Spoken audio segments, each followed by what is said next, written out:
Y môr, y mynydd a'r dyffryn gan Megan Williams. Mae bro rhwng môr a mynydd heb arni staen na chraith, ond llebu'r arad ar y ffridd yn rhwygo'r gwanwyn per o'r pridd. Dyma eiriau enwog y bardd ar Williams Parry o'r gerdd Eifionydd.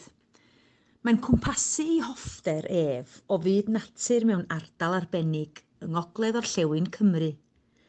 Dyma fy ardal enedigol i, ac mae fy malchder ymro fy mebyd yr un mor fawr.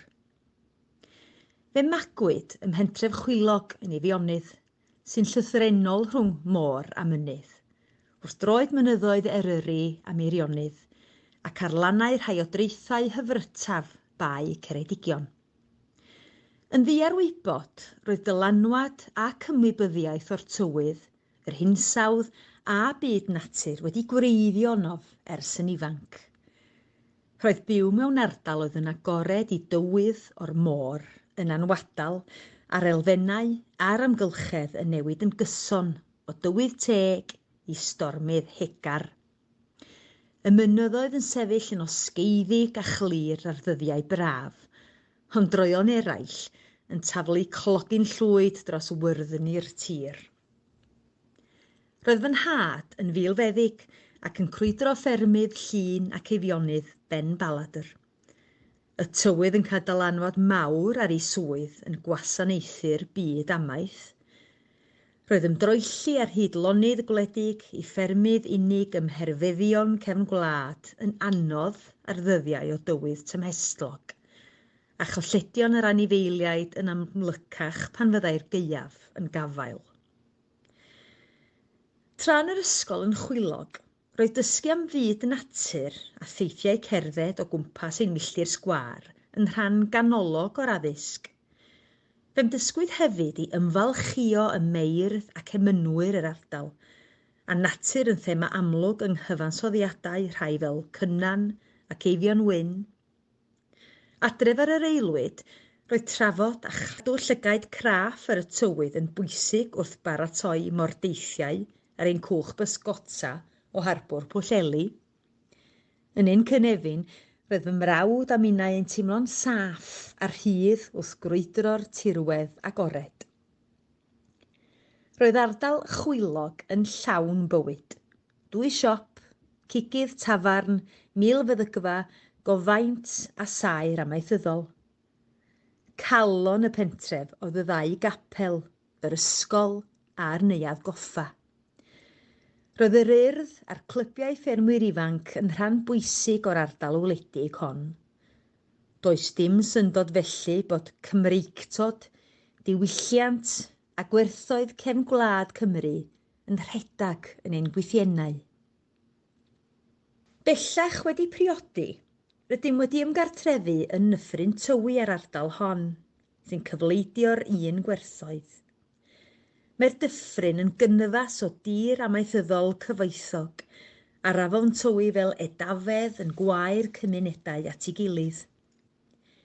Mae ein cartref ar fferm uwchlaw'r dyffryn, ar gyrion Llandeilo, a theulu'r gŵr wedi bod yn amaethu yno ers cenedlaethau. Fe fagwyd fy mam ar fferm y Moncath, Sir Benfro, ac felly mae'r cylch yn troi. Heddiw, rwy fi a'r gŵr yn cael y fraint o fagu ein plant, Deio, Elis a Leila, gyda'n plentyndod ni yn atsain yn ei magwraeth nhw. Ym mhen pellaf ac uchaf ein fferm, mae golygfeydd godidog o'r bannau a'r mynydd du yn sefyll yn urddasol, gyda llyn y fan fach yn cysgodi yn ei chesail.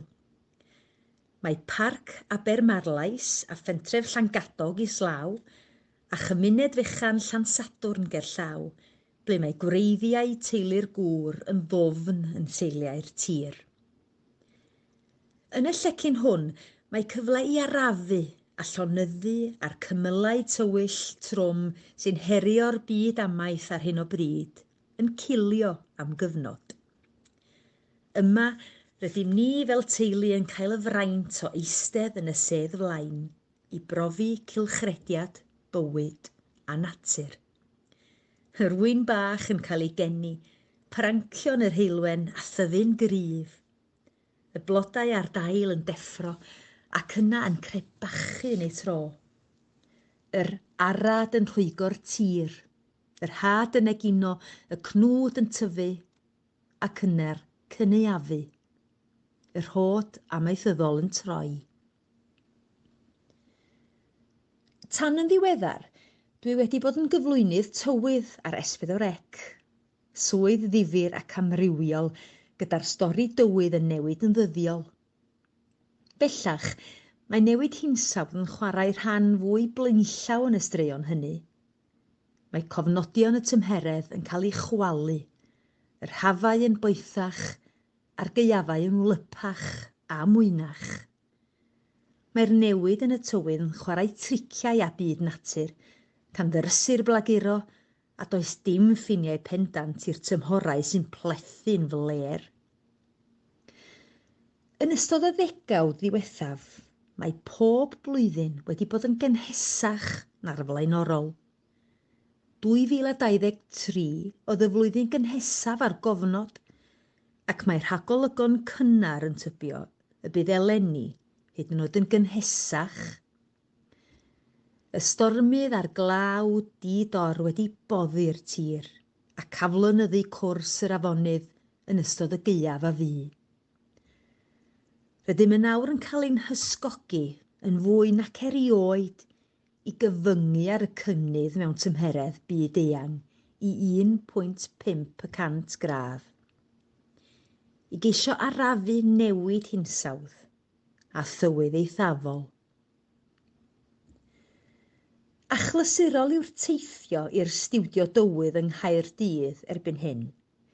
Bellach, rwyf yn gweithio yn y gorllewin, yn agosach at y teulu a'r fferm, yn cyflwyno bwletinau amaeth BBC Radio Cymru yn y bore.